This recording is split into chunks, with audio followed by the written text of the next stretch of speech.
Ficando rebelde. Por fora, bela viola, mas por dentro é um pão bolorento. Então, eu queria falar um pouquinho com vocês sobre este assunto. A religião de Jesus é de dentro para fora. A religião de Jesus é de dentro para fora. Eu queria conversar com vocês a respeito desse texto que nós vamos ler aqui. Esse texto que eu vou ler aqui para vocês, eu não estou lendo como se fosse para vocês, porque eu não acredito que esse texto aqui sirva para puxar a sua orelha, mas serviu como uma palavra muito contundente de Jesus para os líderes religiosos da sua época. Foi uma palavra muito dura, dura mesmo. Mas eu não acredito que essa palavra aqui seja para você. Então eu quero ler o texto, mas eu não acredito que ele seja para nós aqui, eu espero que não.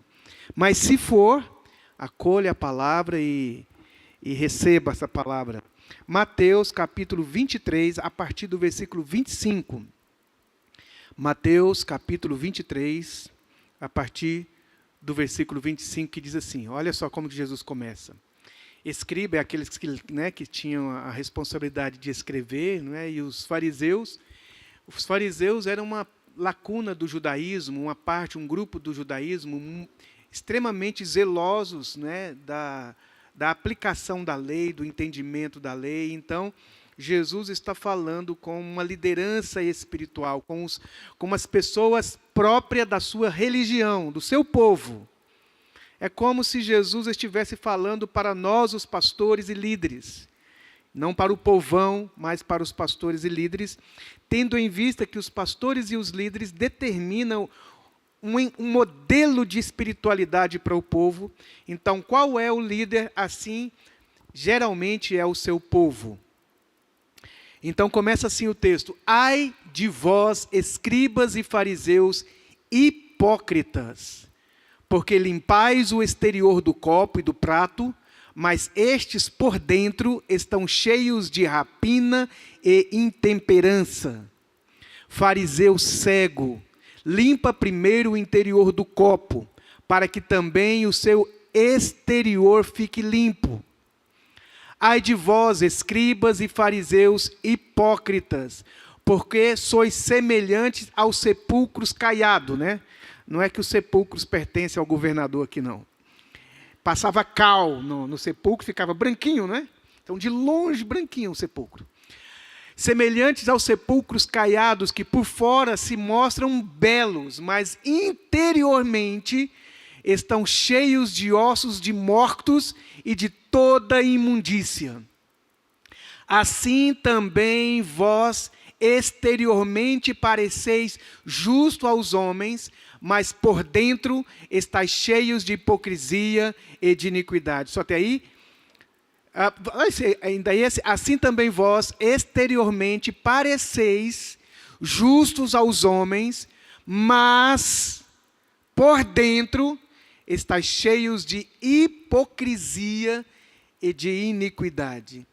Lógico, Jesus não deseja nos ensinar que a gente só deve lavar o copo do lado de dentro e não tem problema ter o copo sujo do lado de fora. Jesus não está ensinando a gente lavar pelas metades as coisas. Jesus está ensinando que a religião dele, os olhos dele, a transformação, a edificação, a mudança deve acontecer primeiro dentro de nós. Porque acontecendo dentro de nós, aconteceu de verdade. Se alguma coisa mudou, mudou dentro. Não mudou fora apenas. É possível você mudar por fora sem ter mudado por dentro. Mas é quase impossível você, tendo sido mudado por dentro, não apareça essa mudança do lado de fora. Por isso que a hipocrisia é fantasiar a mudança. A hipocrisia é fantasiar para que aquilo que deve ser visto não está sendo visto de fato, está sendo apenas uma fantasia, uma demonstração de algo que não é verdade. Eu ouvi dizer, alguns anos atrás, que mais ou menos na década de 90, na década de 80 para a década de 90, houve no Brasil uma espécie de congresso. Os grandes pensadores do mundo esteve aqui. Alguns filósofos esteve aqui. E um filósofo francês estava dando uma entrevista e foi lhe perguntado o seguinte: qual é a grande questão da humanidade? Aos olhos dos pensadores, aos olhos dos filósofos, aos olhos da ciência, das ciências humanas, daquilo que a humanidade é, qual é o seu grande desafio? Aqui ele teria respondido o seguinte: o grande desafio da humanidade é saber se Deus existe. Os repórteres que estavam ali ficou assim, impactado com a sua resposta, porque ele era um ateu, confesso. Era um ateu respondendo, dizendo que o problema da humanidade é se Deus existe ou não existe. Porque se Deus de fato existe, existe um jeito certo de viver. Se Deus existe, então existe um jeito certo de viver, e nós precisamos então saber se Ele existe ou não existe, porque se Deus existe, existe um jeito certo de viver. Nós aprendemos desde a nossa infância o regime social, político, econômico, exige que nós aprendamos a praticar uma vida que dá certo. A gente aprende coisas sobre como é que nós aprendemos a fazer alguma coisa para dar certo, seja no negócio, na família. O que é que eu posso fazer para dar certo? O Evangelho de Jesus é contra a cultura, é contra esse pensamento. O Evangelho de Jesus não é o ensinamento sobre como aprender a fazer coisas darem certo. O Evangelho de Jesus é nos ensinar o jeito certo de viver. E nem sempre o jeito certo de fazer, o jeito certo de viver vai dar certo, porque nós vivemos em um mundo que é contra os pensamentos e a vontade de Deus. Então, em se convertendo a Jesus, nós aprendemos a viver do jeito certo, e por causa disso nós teremos que enfrentar um mundo que não está preocupado em o que está certo ou em o que está errado. O mundo está preocupado em saber como é que eu posso praticar a minha vida para que a minha vida me dê aquilo que eu quero. Jesus não ensina assim. Jesus ensina sobre um jeito certo de ser humano. De fato, existe um jeito certo de ser gente. Um jeito certo de fazer família. Um jeito certo de ser cidadão. O Evangelho nos ensina que existe um jeito certo de ser pai, um jeito certo de ser filho, um jeito certo de ganhar dinheiro, um jeito certo de investir o seu dinheiro, um jeito certo de lidar com as coisas que você lida. Então o Evangelho, ele quer nos ensinar como é que lida com o interior, como é que lida com o coração. Por isso, a religião de Jesus, diferente de todo pragmatismo religioso que a gente vê por aí, que está preocupado em práticas religiosas do lado de fora, em um moralismo exterior que eles tinham quando Jesus fala, vocês se preocupam com o exterior, Jesus está dizendo que eles tinham práticas espirituais que do lado de fora era muito bonito de se ver. O culto era muito bonito de se ver. Os ensinamentos eram muito bonitos de se verem. O que eles praticavam, Jesus encontrou nessa época uma religião cujos seus adeptos eram ensinados, e os mais espirituais oravam cerca de 3 vezes por dia, jejuavam pelo menos 2 ou 3 vezes por semana, e eram capazes de dar o dízimo até da hortelã, até do cominho que eles colhiam.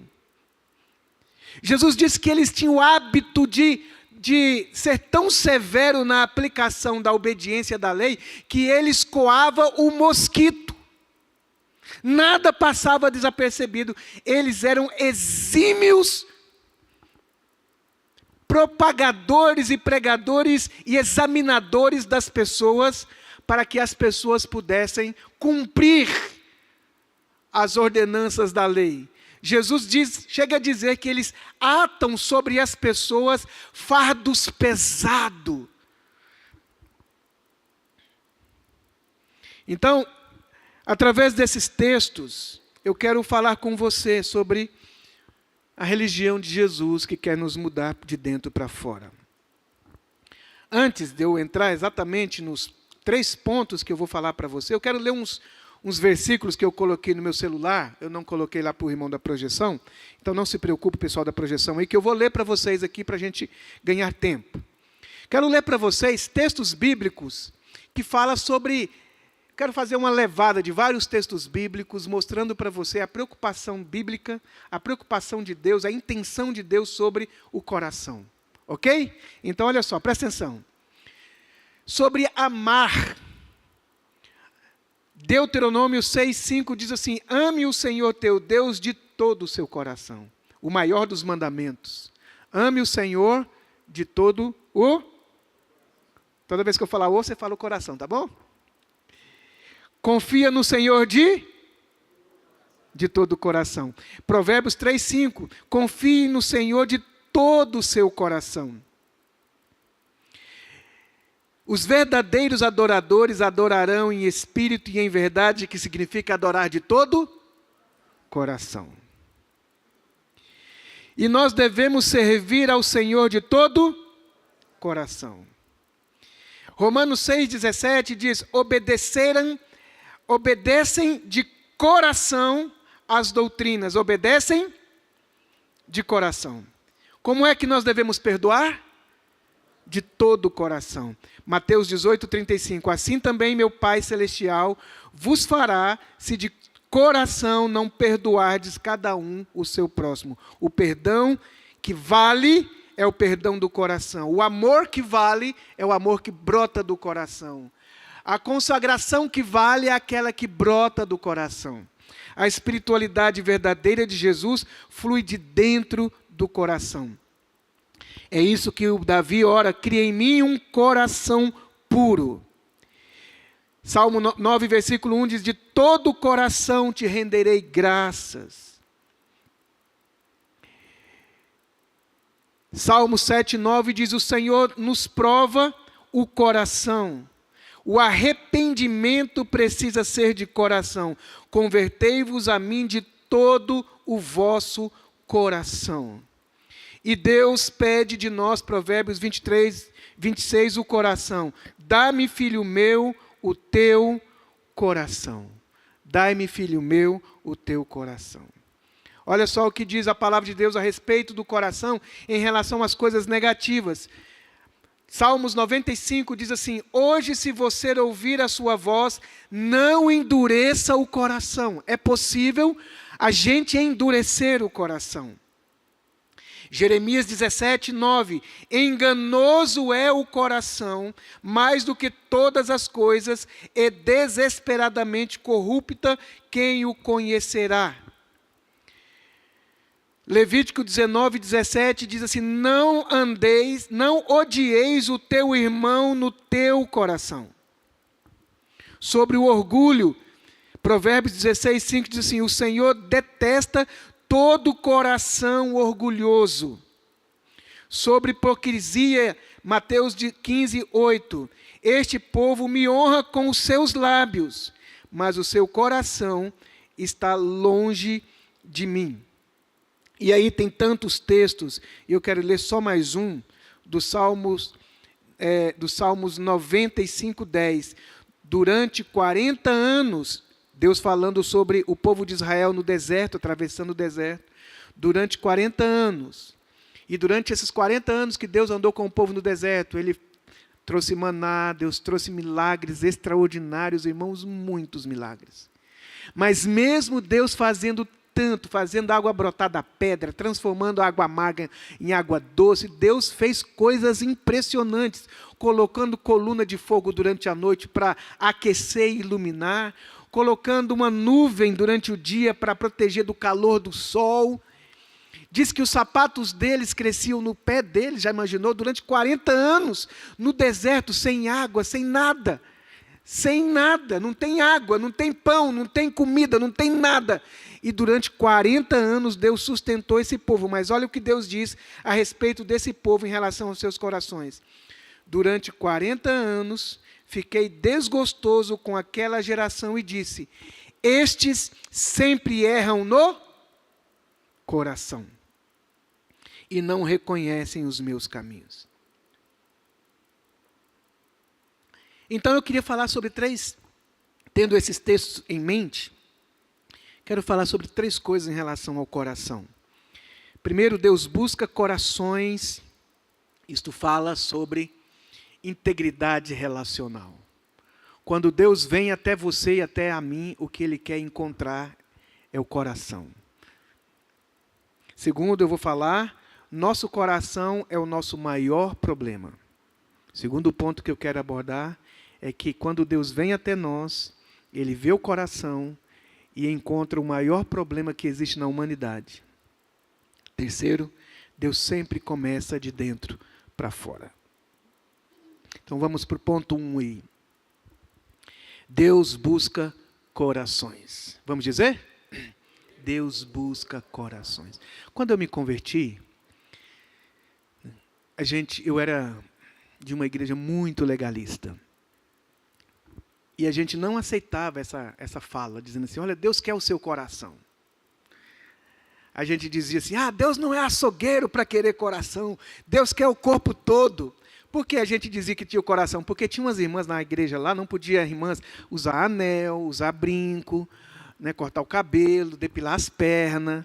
Era uma coisa assim, bem nojenta, né? Mas não podia, era um pecado assim de você não poder tomar a ceia se a irmã chegasse no culto com a saia acima do joelho. Era uma coisa louca, né?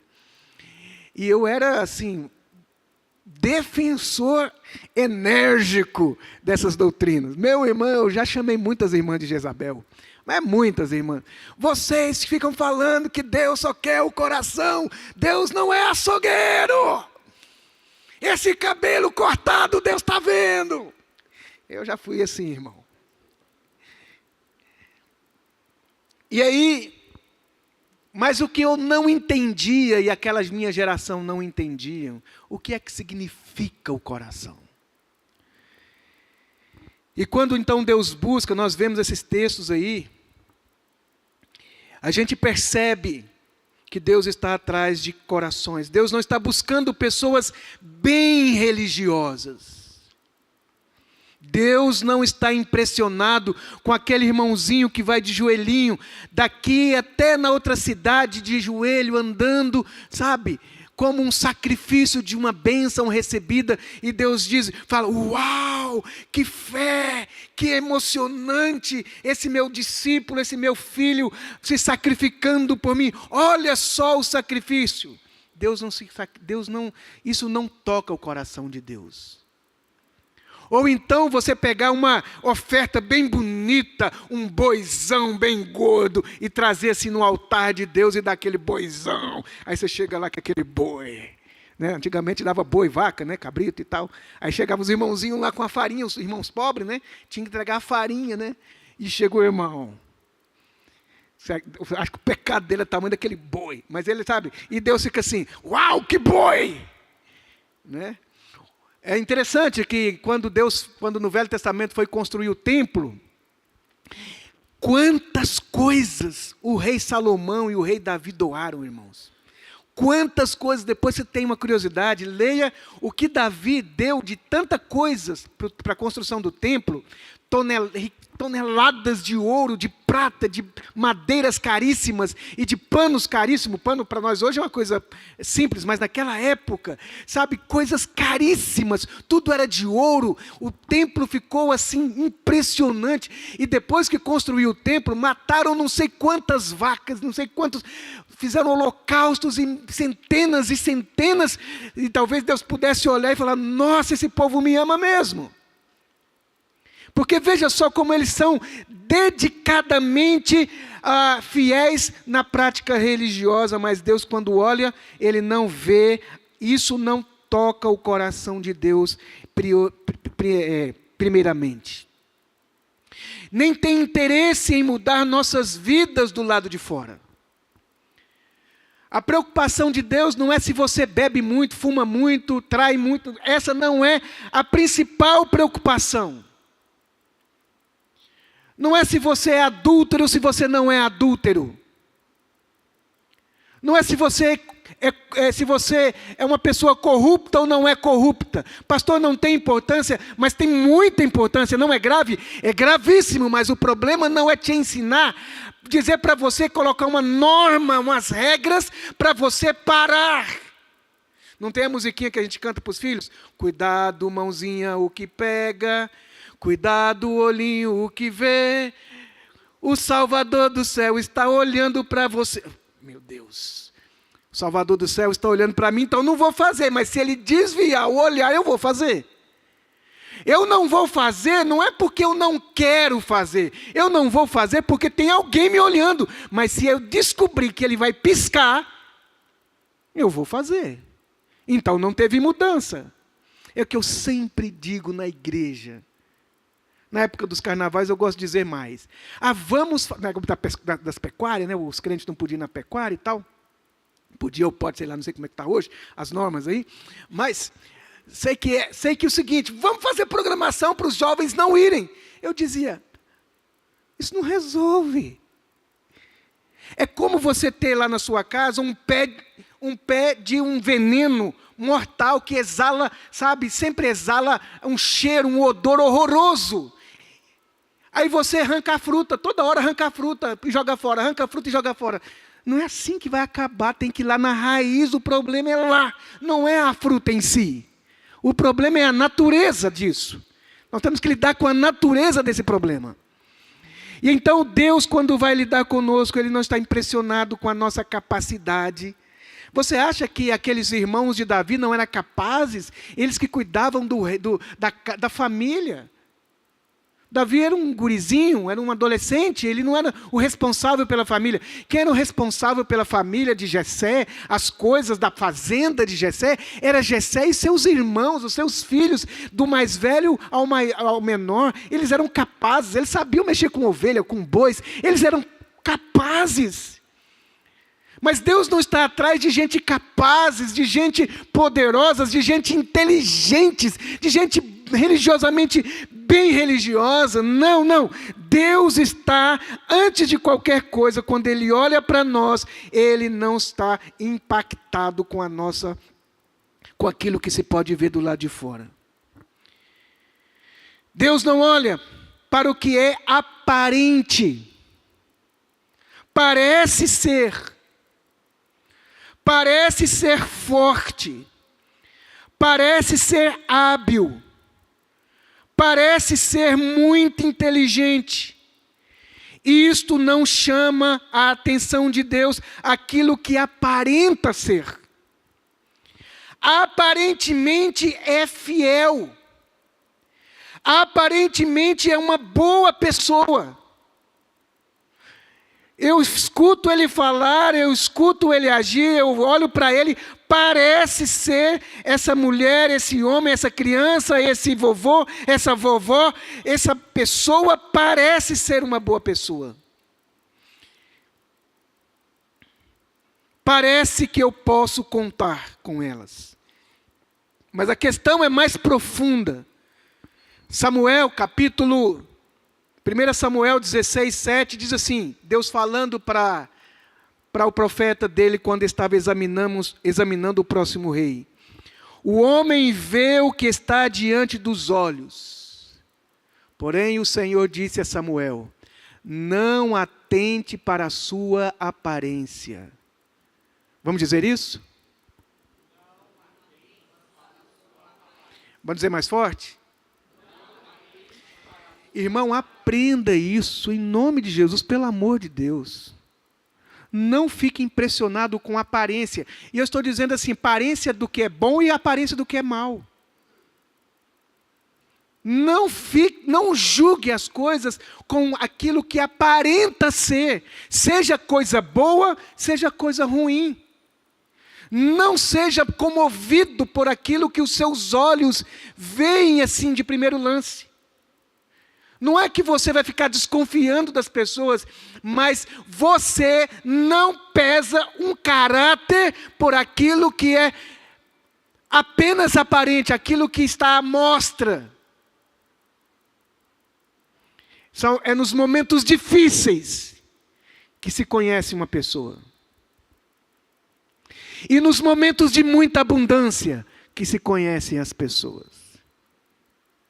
É andando muito próximo que se conhece as pessoas. Por isso que não dá para conhecer Deus de longe. Por isso quem conhece você de fato é quem mora com você. Você me conhece de vista, aos domingos aqui pregando. Você pensa, uau, quão inteligente. Ou será que você pensa assim? Ou então, quão burro. Porque Deus não atenta. Se Deus não atenta, eu também não devo me atentar. Nem para a sua altura. Porque eu o rejeitei. Porque o Senhor não vê, o Senhor não vê, o Senhor não vê como o homem vê. Agora o homem tem que aprender a ver como Deus vê, para que Deus não fale mais assim de nós. Porque o homem vê o exterior. O homem vê e aplaude o exterior. Porém o Senhor, o coração. Crônicas 19, 2 Crônicas 16, 9. Porque quanto ao Senhor, seus olhos passam por toda a terra para mostrar-se forte para com aqueles cujo coração é totalmente dele. Deus busca sempre olhar para dentro de nós, para o coração. Olha, o Senhor pode transformar qualquer história, desde que encontre um coração aberto. Deus pode mudar qualquer pessoa. Deus não muda casamento. Deus muda marido. Deus muda coração de marido para que marido transformado, mulher transformada, filho transformado, pessoas transformadas possam mudar as coisas que elas são responsáveis. Deus não transforma do lado de fora. Do lado de fora se vê o que Ele fez do lado de dentro. Mas Deus não muda nada do lado de fora. Do lado de fora se vê o que é que está acontecendo do lado de dentro. Enquanto os fariseus se preocupavam com as formas externas da religião, Jesus mostrava que o reino de Deus começa de dentro para fora. 2 irmãos, nosso maior problema está no coração. Vamos dizer isso? Nosso maior problema está no coração. De vez em quando eu respondo essa pergunta para alguém. Por que Deus não acaba com o mal? Seria muito bom se Deus viesse e acabasse com o mal.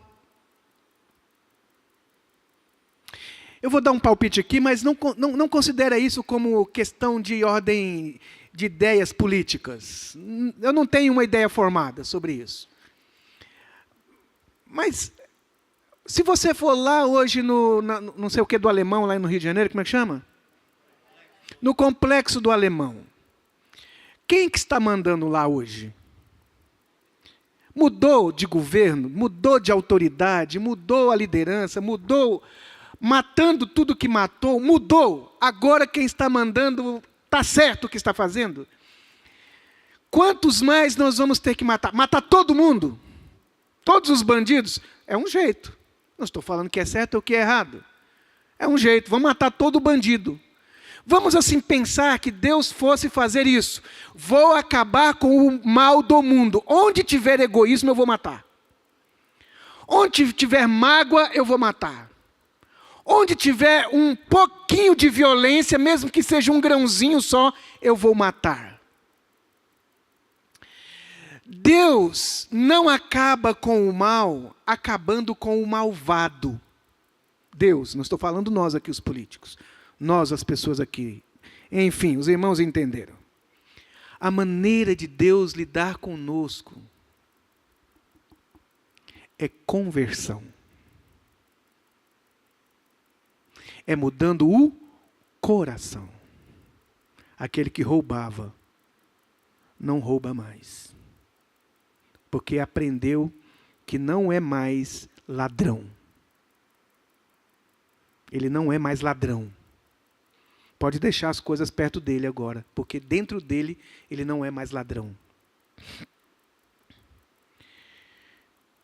O nosso maior problema está no coração. Talvez sejamos bons, pessoas boas, aos nossos próprios olhos. Quando você olha para você mesmo, examina, você diz, eu tenho um coração bom. Eu sou uma pessoa boa.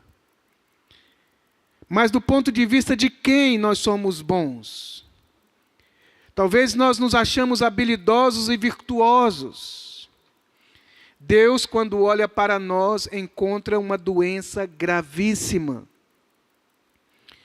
Se o coração é o centro da vida, então o pecado que ele vê em nós é uma doença cardíaca espiritual. Todas as pessoas vivem conforme os seus corações. Todas as pessoas vivem de acordo com o seu coração. Você organiza a sua vida de acordo com aquilo que está dentro do seu coração. Se a gente não consegue fazer alguma coisa que está dentro do coração, a gente busca realizar. E a gente não faz, não é porque não gostaria de fazer, é porque encontrou alguns problemas, algumas dificuldades. Porque a gente casa com quem o nosso coração amou. A gente escolhe trabalhar muitas vezes naquilo que o nosso coração aceitou. A gente estabelece coisas na nossa vida baseado naquilo que o nosso coração disse sim. Nós somos orientados pelo nosso coração. E Deus nos fez assim. O coração nosso não mente. É possível mentir com a cara. Por isso que uma pessoa mentirosa, ela está, esganando o coração dela. Porque dentro dela, ela sabe qual é a verdade. Então, a gente no coração sabe o que o atingiu. O que a gente quer. Por isso, quando o coração não está em ordem, a vida não está em ordem. Quando o nosso coração está machucado, a gente está machucado. O Senhor busca entrar e observar e mostrar para a gente o coração. Porque é no coração que está os nossos mais profundos e intensos desejos. É onde nós queremos de verdade. Por isso que ele diz, amarás o Senhor teu Deus com o teu coração. Porque se você amar com o coração, você amou de verdade. Se você tem paciência no coração, você tem paciência mesmo. Se você deu alguma coisa de coração, você deu de verdade. O que você fez de coração, você fez mesmo. Por isso que a Bíblia fala, não odeie no coração, porque quem odeia no coração, odeia de fato.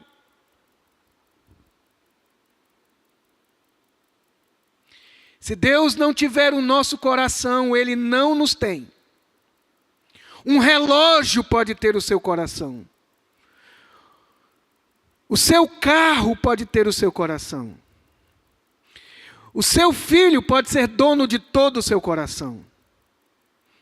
Você pode ser o próprio dono do coração. Quem conquista o coração, nos conquistou de verdade. Irmão, vai na loja, as irmãs que vai na loja, comprar o sapato. O homem não é tanto assim não, mas as irmãs são. As irmãs estão lá para comprar um sapato. Vai na loja comprar um sapato. A gente vai numa loja, na primeira loja de sapato a gente compra. E a gente olha assim, esse aqui tá bom, não está apertando meu pé, tá ótimo, vai esse aqui mesmo. Ficou bom, assim, ficou ótimo, vai esse aqui mesmo. E a gente calça o sapato e vai embora para a vida. E a gente vai no sapato no jantar, vai no sapato no lanche, usa aquele sapato, eu só uso esse sapato aqui, ó. E tá ótimo. Mudou um pouco. Mas agora está tendo tudo, né? Mas vamos lá.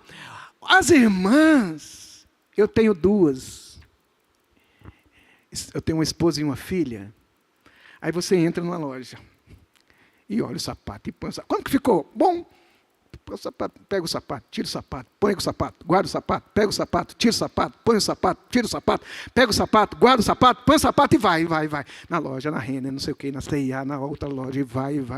Daqui a pouco eu estou lá toda assim escrafunchado e vai na loja. E sabe quando termina? Não compra o sapato. Não compra o sapato. Mas quando, porventura, ela viu um sapato lá na loja fulana de tal, lá do outro lado da cidade, e ela achou aquele sapato caro demais, vou ver se eu acho um sapato. E ela vai e anda e procura nas lojas todas do Brasil, e não acha o sapato. Irmãs, me perdoem, mas as irmãs são ótimas assim. Tem bom gosto, nós somos uns chulezentos. A irmã vai lá naquela lojinha, porque o coração da irmã gostou daquele sapato.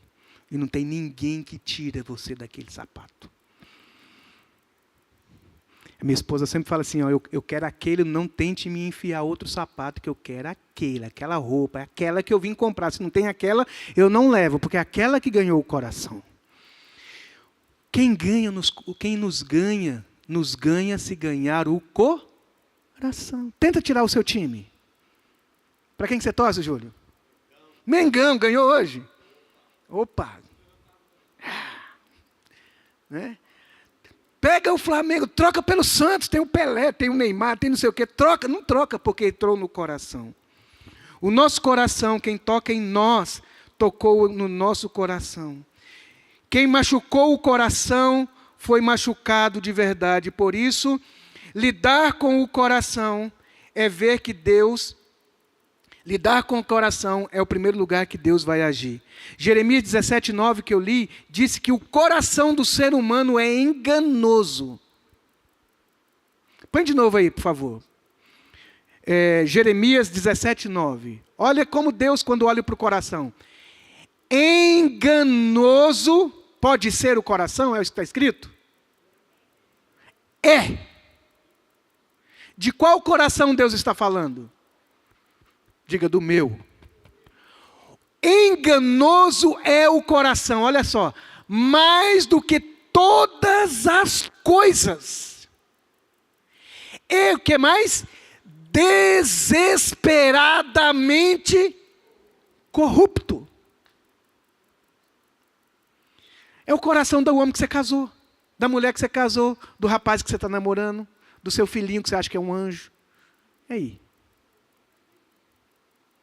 O meu, o do Renato, não pensa que do Renato não é não. Do Renato está sendo transformado, não é Renato? Enganoso é o coração. Agora eu quero que você abra Marcos capítulo 7, 21. Estou terminando, irmãos. Marcos 7, 21. Olha Jesus falando.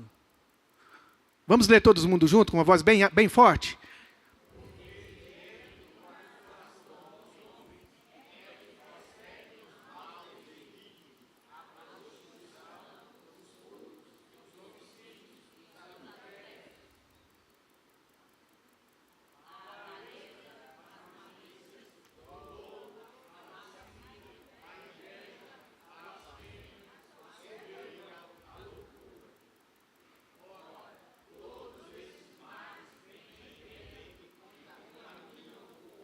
Sabe como que a gente acabaria com todos esses problemas que a gente vê no mundo? Assassinato, morte, doença.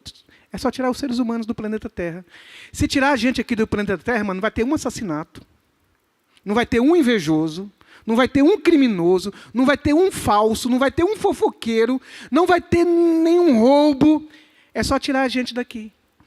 Eu estava vendo um pastor dizendo o seguinte, que um dia, se Deus desse entendimento para os animais, eles iam rogar a Deus: Senhor, pelo amor do teu nome, tira o ser humano do planeta Terra.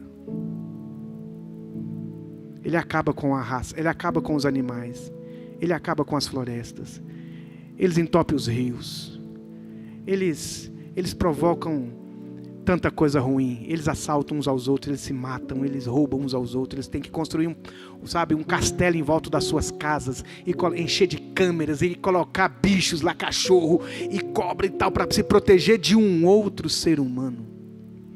Sabe por que a polícia está na rua? Para vigiar o ser humano.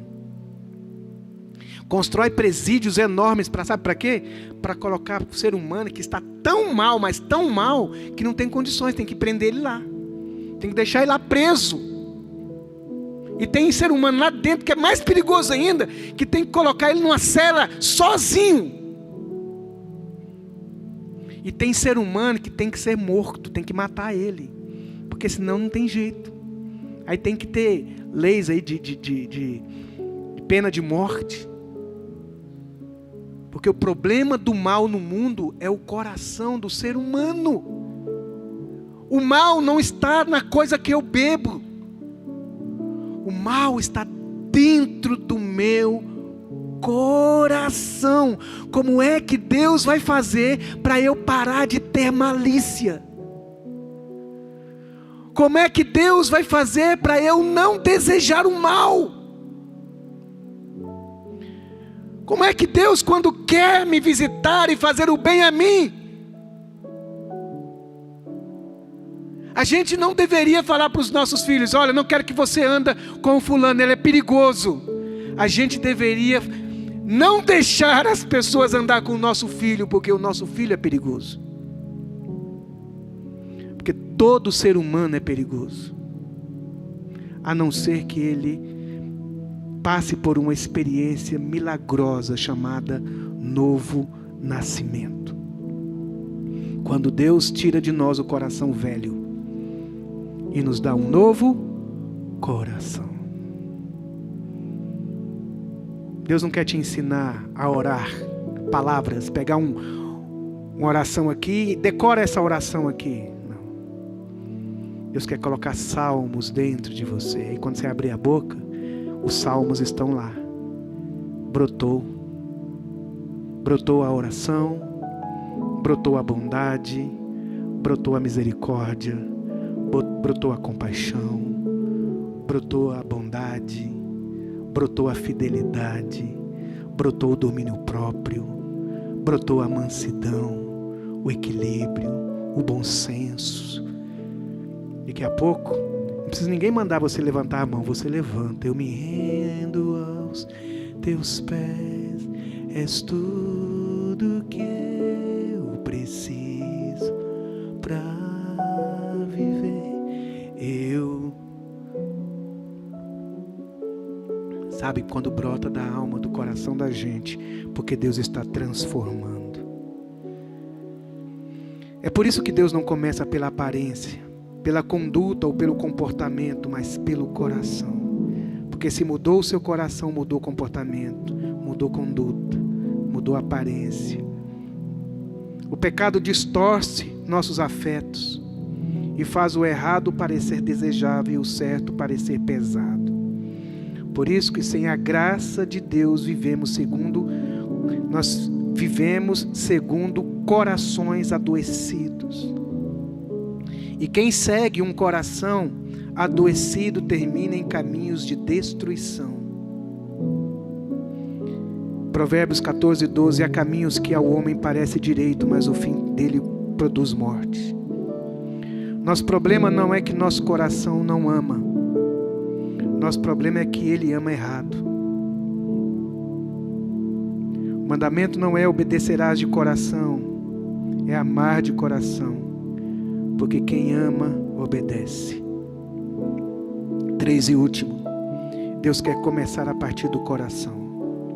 Antes de Deus mexer nas suas ações, Ele quer lidar com o seu interior, meu irmão.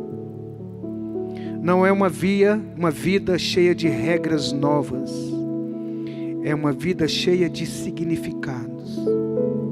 Que quando você levanta de manhã e você abre os olhos e você enxerga o mundo, o que significa o que você enxerga?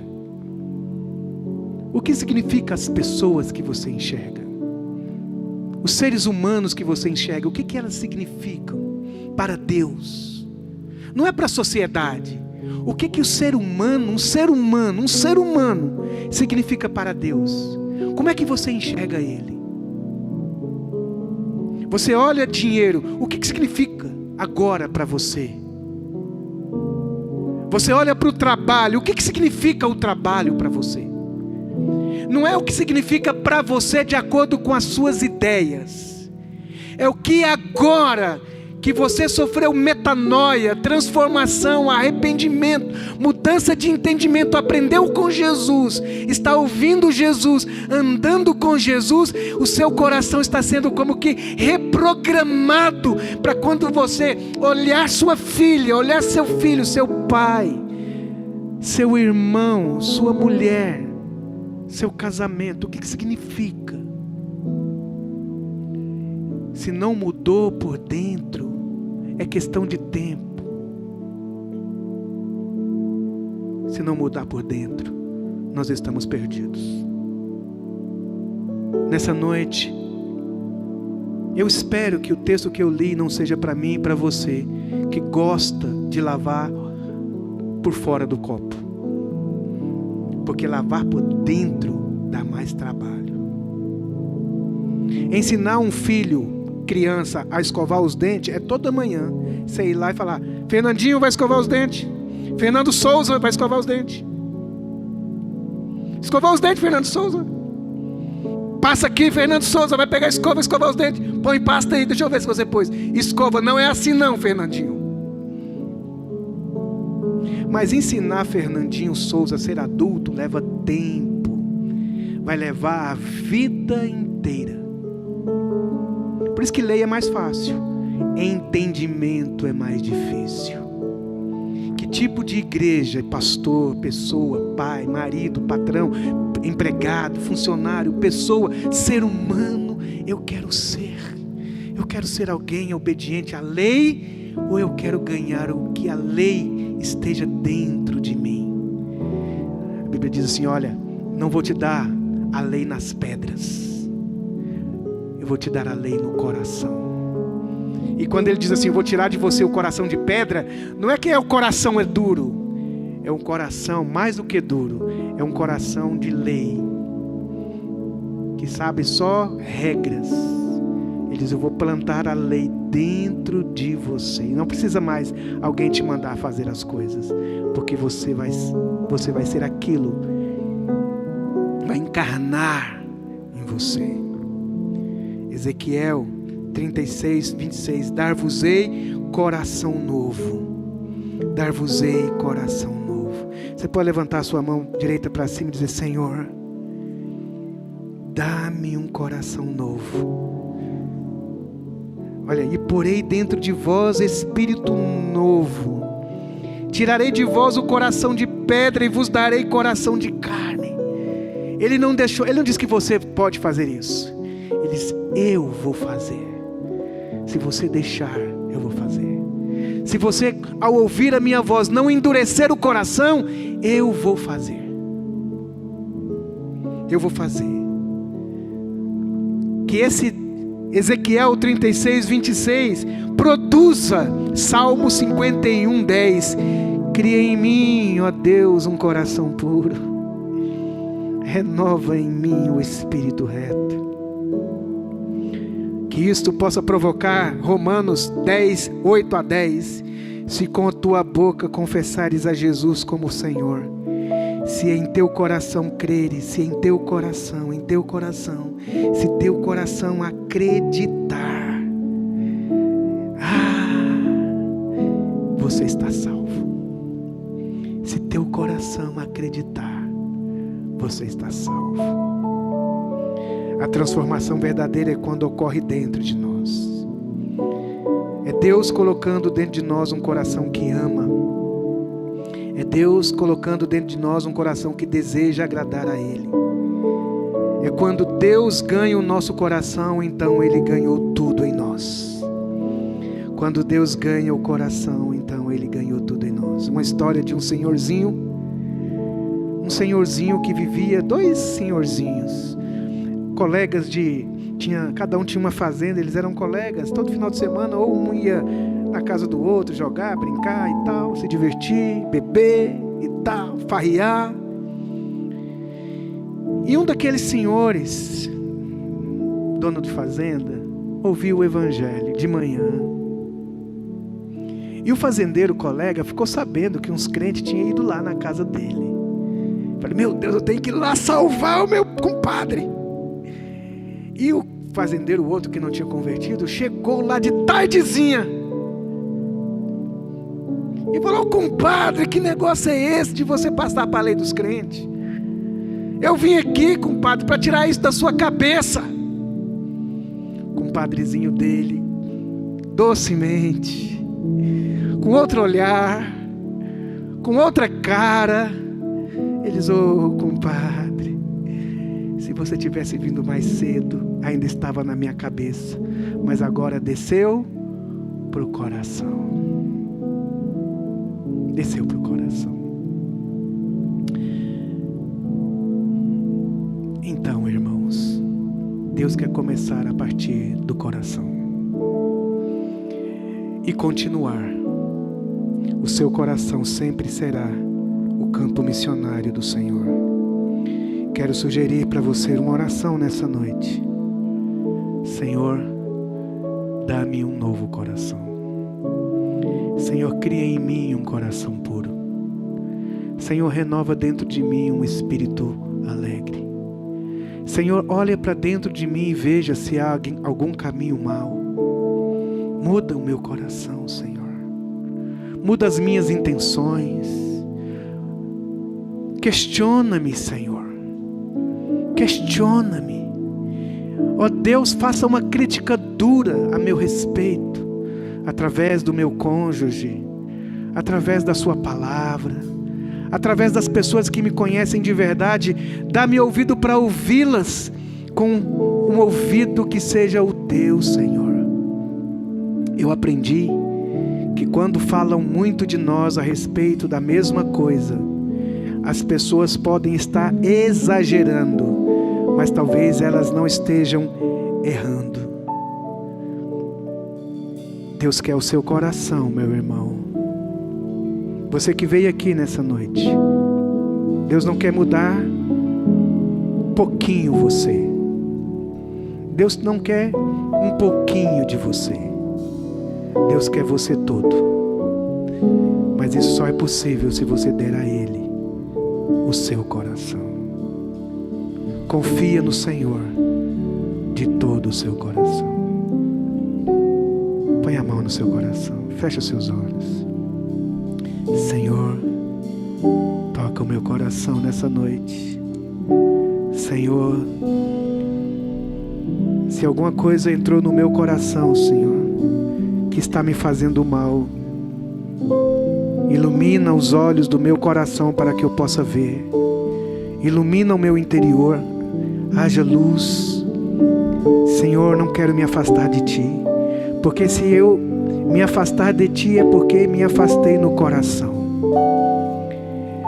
Atrai-me para Ti, Senhor Jesus. Atrai o meu coração. Traga-o de volta aos Teus pés. Traz o meu coração para Ti, Senhor. Me ensina os Teus caminhos.